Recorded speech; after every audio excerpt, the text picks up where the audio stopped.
Welcome to the It's Your Fate podcast. Conversations to guide your steps and light your path in deciding your definite major purpose. I'm your host, Lefford Fate.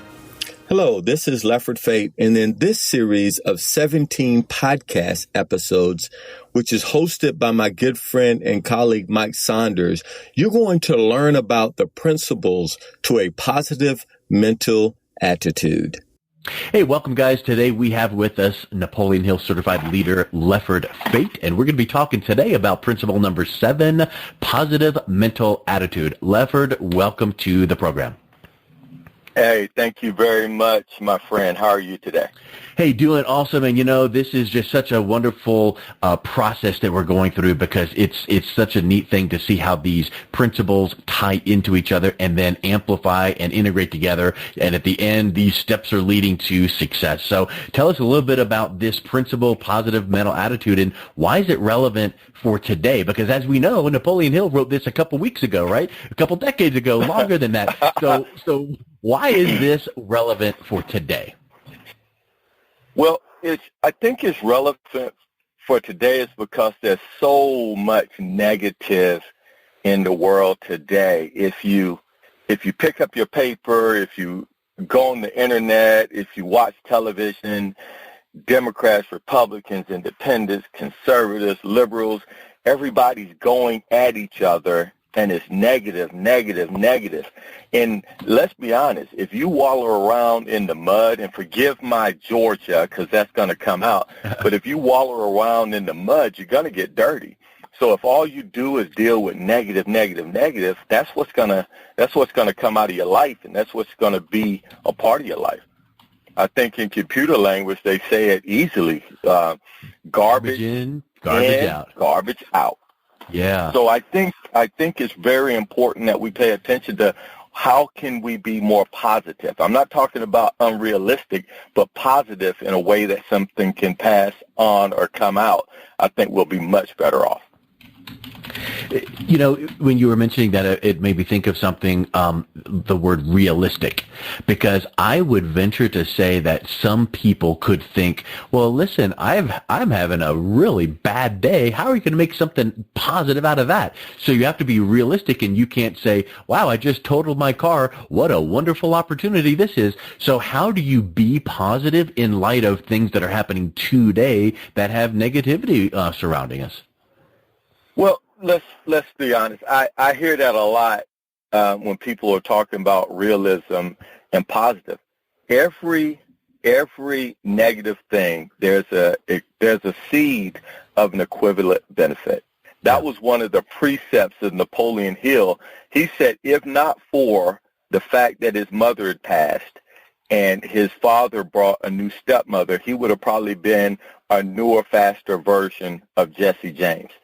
Because bad things are going to happen in life, but take a look at that situation and see what you can get out of that. That's the difference of something happening to you and something happening through you. Because it's not our fault, it's not our responsibility what happens to us, but how we respond to that event.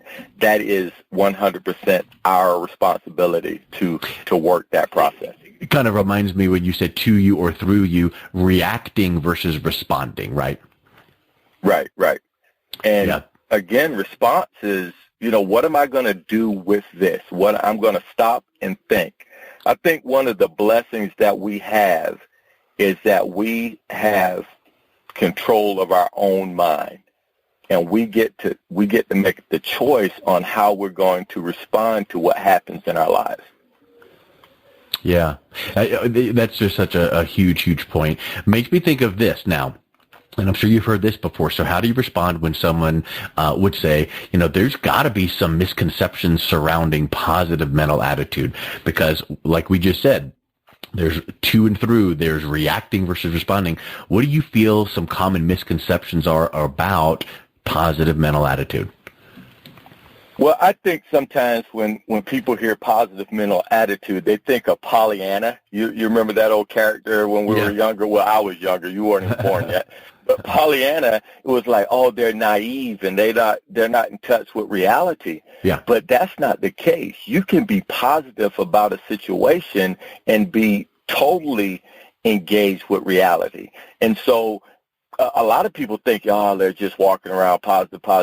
They're suckers. Yeah. They just don't know what's going on. But that's not the case. That's, again, a person taking their time and responding to the event and seeking that seed of a benefit. Now, when you say seed, that doesn't mean, oh, just think positive, and everything just comes to light. What it means is look for the seed, and then you have to nurture that seed to grow.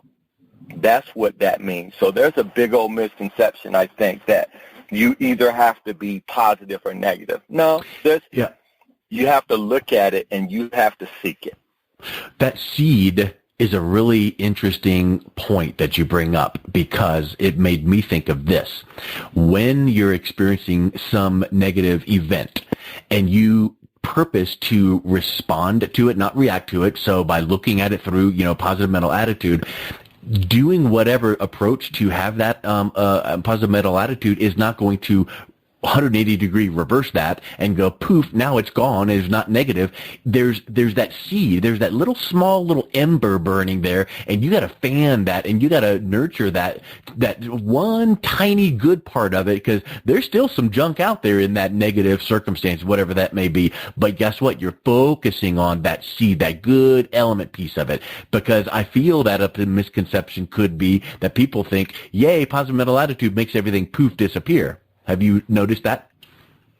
Hey, I've noticed that, and again, that's what sets people up for failure. Yeah. I think if you just walk around, Jim Rohn used to say this: there are no weeds, there are no weeds, there are no weeds.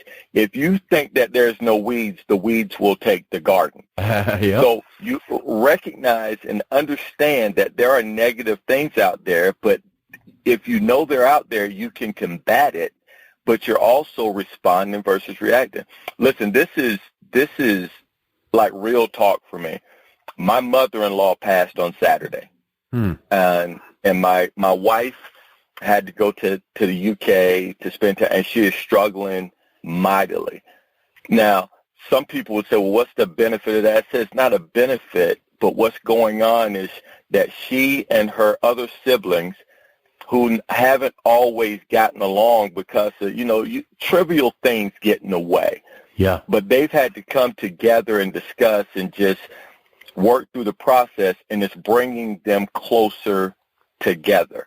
Again, I'm not saying that it is a good thing, but they had to seek the seed of goodness. And all of them know that Mom, and I call her Mom, but just because that she wouldn't want the negative side. She would want the kids to get together and do well, to take care of their stepdad.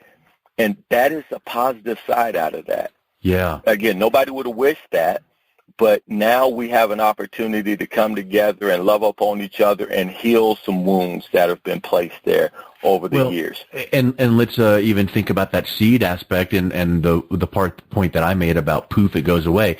If you approach that situation with the positive mental attitude, does poof, it take the pain away? Nope. But you know what it does is exactly what you mentioned. You're going, okay, we're noticing, we're watching for that these relationships are kind of getting a little teeny bit closer because we're now heightened awareness that this sibling or this family member needs a little bit more encouragement or, solace or care. And that's a good element of it. Doesn't negate everything else. There's still some hard feelings. So that I really wanted to pause on that seed, because I think I've personally never heard that aspect before of positive mental attitude, and I really like it. You're not saying the other negative stuff goes away. You're just choosing to focus on the seed and fanning that ember so that does, become a little bit better in the situation. Yeah, and it teaches many, many things that other members of the family or younger people ought to understand, that this is a circle of life and that these things happen, how to adjust and deal with other things versus just woe is me and catastrophizing the situation. Yeah. I was going to say, what positive changes have you personally experienced after applying this principle? And you jumped right to that. But I want to think about or ask you in this respect, is there something else in years past that was a situation that came up where you didn't respond with a positive mental attitude and the outcome was totally different than what you're describing now, so that you can be able to say, hey, when this is done the right way, it doesn't mean everything is roses and, rainbows and unicorns, but it means that you're going to deal with it better. But can you think of something in your past where you've gone, you know what, and something happened negatively and boy, I was not applying this and here's what happened? Oh, yeah. Listen, I've ridden with anger and everybody's fussing and fighting and getting all irate, and I went with that path because sometimes if you're not in control of your emotions, then you flow with it. And this isn't, I'm not perfect by any stretch of the imagination, but I remember when I was a young airman, we were at a club, we were dancing, and we were hanging out, and somebody sucker punched one of my friends. And so we got into a fight. Now, it could have been just as easy to pull everybody out and go do something and think about it and not get into a fight, but we got to fighting. But the negative part about that thing is that months and months later, I was always looking to be mad at these certain people. Now, it was a dumb thing. There was alcohol involved. People weren't doing the right thing, but we carried that thing a long time, and it had some negative outcomes because it's hard to be a good airman when you're thinking negative thoughts. Yeah. And you're walking around with a chip on your shoulder. So I've done the other side where I've totally messed up. And sometimes when you're a leader, Mike, sometimes you're a leader, other people may want to let things go, and you're leading other people down the wrong path because the power of your personality. So it's, to me, one of the biggest things, and this is off subject, but for me as a leader, my biggest failures in my life is when I've led somebody else down the wrong path, because everything rises and falls on leadership. Yeah. And you can lead somebody in the right direction or the wrong direction. And I hurt other people by leading them down the wrong path. Well, and then if you think about that one statement and go, if that domino starts falling in that direction, then that person is emulating what they saw from you. They start emulating it to their circle of influence, and then it just becomes this domino effect in a negative way. But then flip that out on the opposite and say, when you train and teach someone to choose and respond and not react and use that positive mental attitude, now how about that ripple effect? How about that domino effect now? And that becomes something that draws you into wanting to apply that positive mental attitude because of the people around you. Exactly. It's just being positive and figuring out how to make the situation better. Because let's be honest, negative things, bad things are going to happen in this world. That is not negative thinking. That's truthful thinking. What are you going to do when it happens? What are you going to do? Yep. And thinking positive and looking for that seed of equivalent benefit, then you can go there and you can start nurturing that seed, and it'll come out better on the other end. Because most of the negative thing, the diseases and the medicines that we have developed have come across because of something negative happened, and they found cures. That is that cycle of something bad happens, somebody does it to fix it, and then we get better, we get stronger, we grow longer, we live longer. It's basic science, basic common sense, if you think about it. Yeah. Hey, so you're a certified Napoleon Hill leader.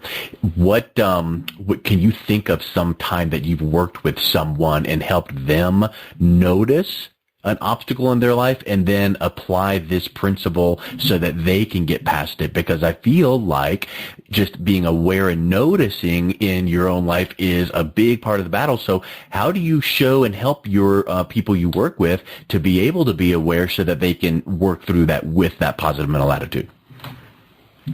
One of the most the newest processes that I went through. I was working with this gentleman that had been working on his job for 23 years. He had become disenfranchised. He thought he was going to get a promotion, and he ended up not getting that promotion, and he started getting disgruntled. And he went to his boss's boss and said, hey, if there's anything out there that a new position, I'd like to get it because I'm not getting along with my boss. And now I think what he was, I don't think he meant to do what he did, but basically he threw shade or slammed his boss. And so the senior supervisor found a place for him to go. He wasn't happy with that position. So because he wasn't happy, his attitude was negative. He started, kicking rocks, coming to work, getting really frustrated with everything. And he was at a point where he was going to be released or fired from his job because he was so negative all the time. And then we started talking. He came to me. We started talking about how can this benefit you? What can you get out of this situation?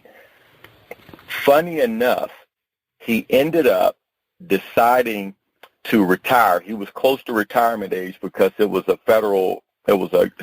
government job. So he ended up taking what he was learning in this current job that he had and figuring out what I can do to get the job that I want to.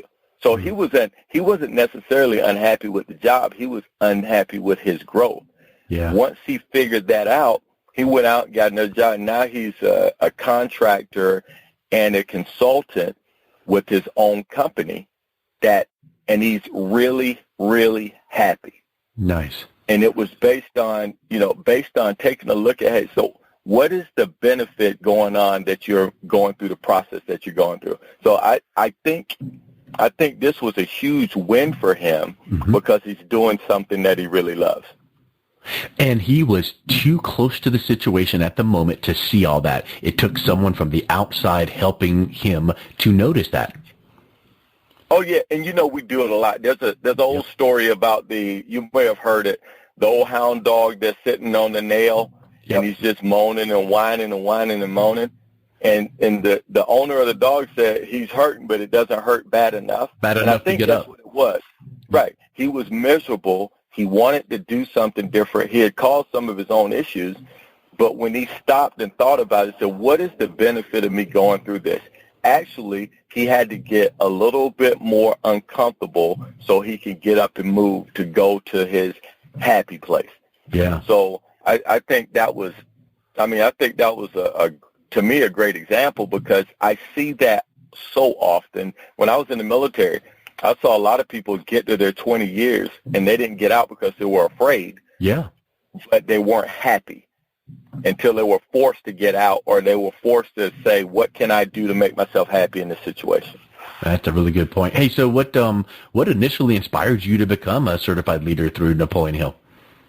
Well, funny enough, the reason I've been studying Napoleon Hill for years, one of my favorite supervisors, John Gunther, kind of introduced me to reading and introduced me to Napoleon Hill. And what I wanted to do afterwards, I said, I want to do a Think and Grow Rich book for the military because there are a lot of people in the military that they do 4 years, they do 20 years, they do 30 years. And when they get out, they don't know what to do and where to go.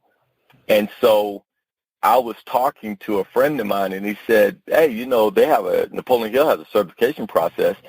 And I figured if I went through that process, it would get me closer to understanding all the principles. And based on that, I can help my military veterans do better and be better. And there will be a process that I can use based on my 30 years of military service and getting close to the fire with the Napoleon Hill Foundation. I would be able to write this book and be able to help our veterans. I've talked about this before. I lost a really good friend because he did not see a way out, so he kind of self-medicated and basically drank himself to death because he could not get the help when he did that transition from military to civilian. And I want to stop is if I can, I want to stop that from ever happening. And I think this will be a great voice by me getting strong with all the principles of Napoleon Hill and putting that book together. And what I love about your response is what part of your response was benefiting Lefford Fate? You know, so you're looking at pouring into other people's lives and a greater cause, you know, not just one friend or contact or military personnel, but, you know, a whole movement. So I just absolutely love that approach. I think that's just so spectacular. Hey, let's just wrap up with this.